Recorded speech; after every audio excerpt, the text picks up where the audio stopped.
Ebo had always been a simple fisherman, quietly navigating the ebb and flow of life by the shore of the small quiet village of Wawari. Nestled between dense mangroves and rocky cliffs, Wawari was a place untouched by the modern world, where the rhythms of life mirrored the tides themselves. The village was home to only a few dozen families, all bound by generations of tradition and a shared respect for the vast, powerful ocean that sustained them. Ebo was one of the few who lived alone, his modest hut sitting just a stone's throw from the shoreline, where he could always hear the steady rush of waves as he drifted off to sleep. Every morning he would rise before dawn, walk down to the beach and cast his net into the sea, hoping for a good catch. Though his life was solitary, he never felt lonely. The sea was his companion, his muse, and his teacher. But the sea, as he would soon learn, was also full of secrets. One evening, as Ebo was pulling in his nets, he noticed something caught in the ropes that wasn't a fish. There, tangled and struggling, was a woman, her white braided hair wet and glistening in the moonlight, her skin pale as the moon itself. She was beautiful, ethereal, unlike anyone Abel had ever seen. Her blue eyes, like the depths of the ocean, gazed up at him, shimmering with both fear and wonder. "Please," she whispered, her voice barely audible over the sound of the waves. "Help me." Startled but compassionate, Abel reached down, carefully untangling her from the net. "Are you all right?" he asked gently. She nodded, though she seemed weak. I fell. The sea, it pulled me under." She shivered as she spoke, her arms wrapping tightly around herself. Without hesitation, Abel removed his coat and draped it over her shoulders. "Come," he said. "My home is nearby. You are cold and need to rest." The woman's eyes darted around, uncertain, but something in Abel's kindness reassured her. She allowed him to help her up, and together they walked along the beach towards a small river.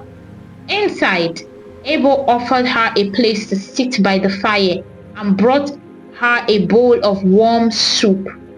The woman sipped it gratefully, the warmth slowly returning to her cheeks. "My name is Abel," he introduced himself. "And you?" "I am Aliyah," she replied after a pause, her voice soft and melodic. She seemed cautious, as if each word she spoke was carefully chosen. "What were you doing out there alone?" he asked, unable to hide his curiosity. Aliyah's gaze dropped to the floor. "I was looking for something," she murmured. "I lost my way and the sea swept me away." Abel nodded, sensing she was holding back something. He chose not to press further, thinking she might be too shaken to talk. Instead, he told her stories of the village, of his life as a fisherman, and his fondness of the ocean.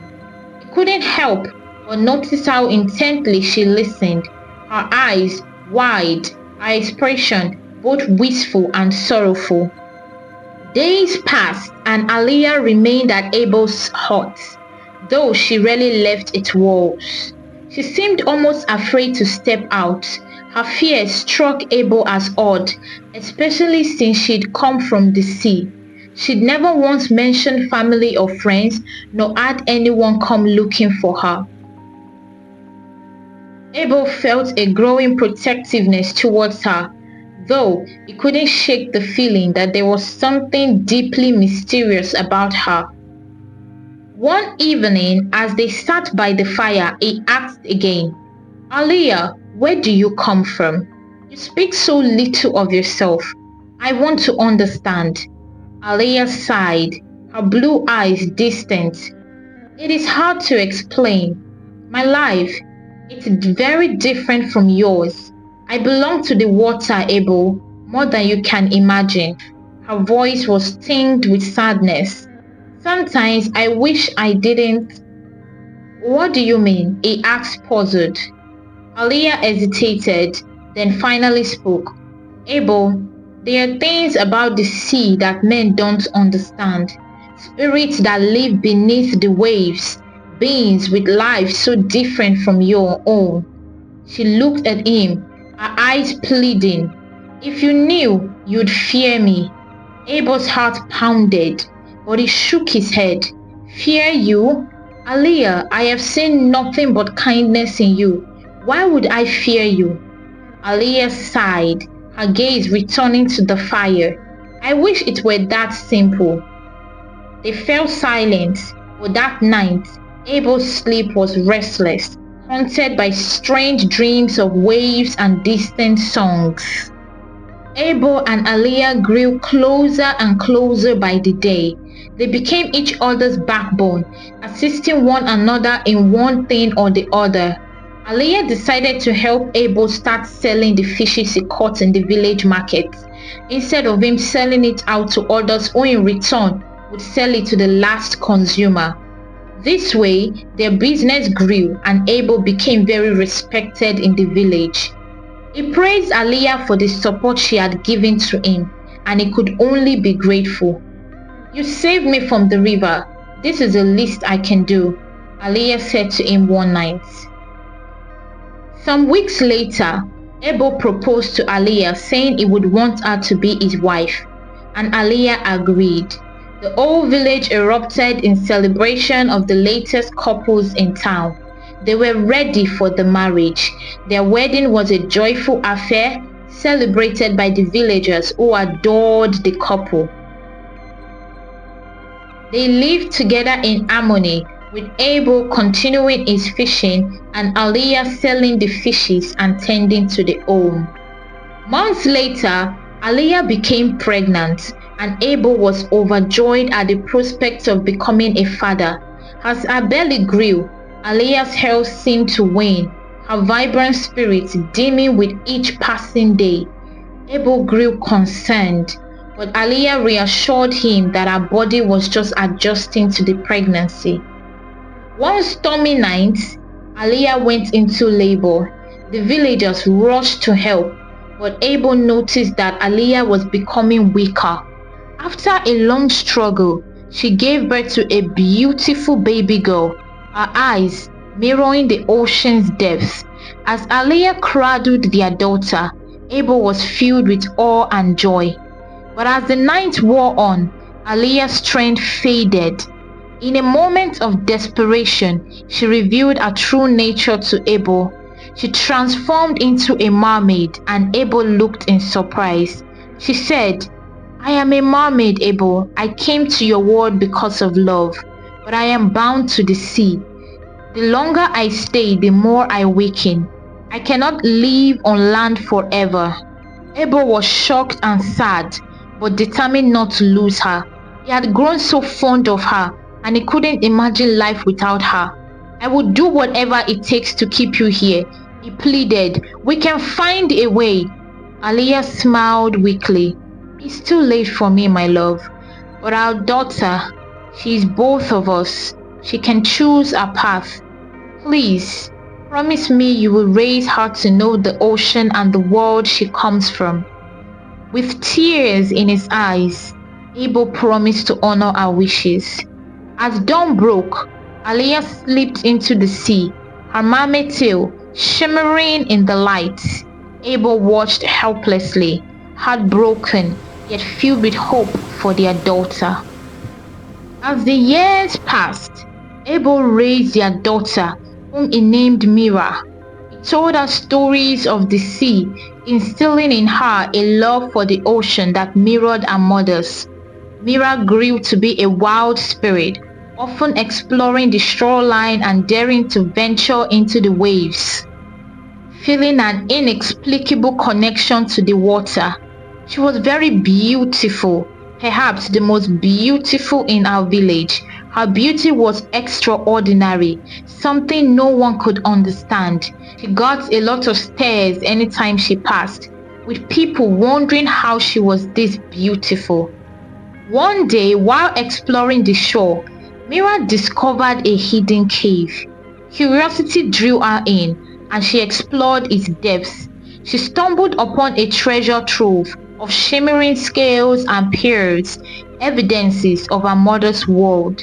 But she didn't know what it was, so she went home to tell her father. Mira returned home, excitement bubbling inside her. "Father, I found something amazing," she exclaimed, revealing her discovery. Abel's heart raced as he listened to her, seeing the spark of curiosity in her eyes, the same spark he had seen in Aliyah. He decided it was time to tell Mira everything about her mother. She was 15 years old, and she was mature enough to know it. He took a deep breath and explained the truth of her heritage, the love he had shared with Aliyah, and the sacrifices she had made. Mira listened intently, a mix of wonder and confusion crossing her face.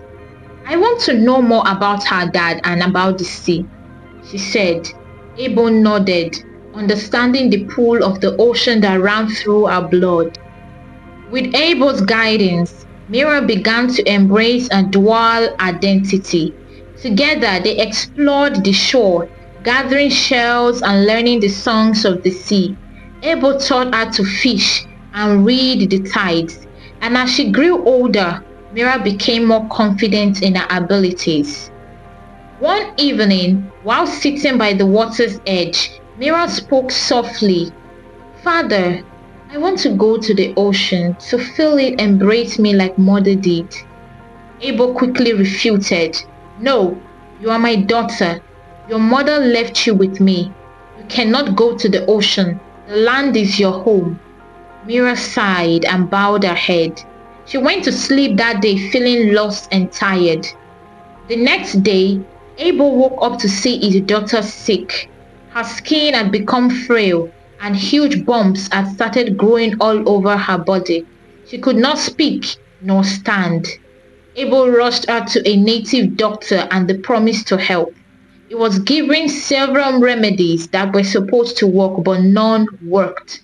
It took her to many native doctors until the last native doctor told him to return her back to the sea. "No, Baba, she's my daughter. I won't let that happen. Please, do everything within your power to save her." Abel continued to refuse. "If you don't take her back, she will die. There is nothing that can be done," the native doctor said. Abel looked at his daughter with tears. His once agile daughter had now become weak and frail. She even struggled to open her eyes. Every single part of her body was slowly degenerating and he could only watch. After much thinking, Abel agreed to take her back to the ocean. As he dropped her in the water, Mira's strength suddenly returned. Abel gave her a locket containing a picture of him, a reminder of the love that has shaped their lives. "Remember, no matter where you go, you are never alone. I will always be with you." With a deep breath, Mira stepped into the water, her heart pounding with anticipation and excitement. The cool waves enveloped her, wrapping around her like a comforting embrace, and she felt an exhilarating rush of energy coursing through her veins. The ocean's rhythm pulsed in harmony with her heartbeat, heightening her senses as she surrendered to the embrace of the sea. In that magical moment, she transformed. Her legs seamlessly merged into a shimmering tail, glistening with vibrant hues that mirrored the colors of the ocean. The scales shimmered like jewels under the sunlight, reflecting shades of deep blue, emerald green, and radiant silver. Abel stood at the shore, tears streaming down his face as he witnessed the magic of his daughter's transformation. Mira twirled joyfully in the water, her laughter echoing through the air, a sound of pure freedom and belonging. As the sun sets, painting the sky in hues of orange and pink, Abel understood that Mira had returned to the world of her mother. Though he felt a profound sense of loss, he also felt pride. Mira had found her identity, a place in both the land and sea. In time, Abel became a bridge between the worlds, sharing stories of both his daughter and his beloved Aliyah. He taught the villagers about the beauty of the ocean and the importance of respecting the mysteries it held. Though he never saw Mira again, he knew she thrived in the depths, carrying forward the legacy of love that had brought them all together. The villagers would often tell tales of the fisherman who once loved a mermaid, and how his daughter, a child of both worlds, danced beneath the waves, embodying the harmony of land and sea. Abel lived on, filled with cherished memories of his wife and daughter, forever tied to the ocean that shaped their lives in ways he had never imagined. Please, if you enjoyed this story, please like and subscribe and stay tuned for more beautiful stories like this. Thank you and see you in the next video.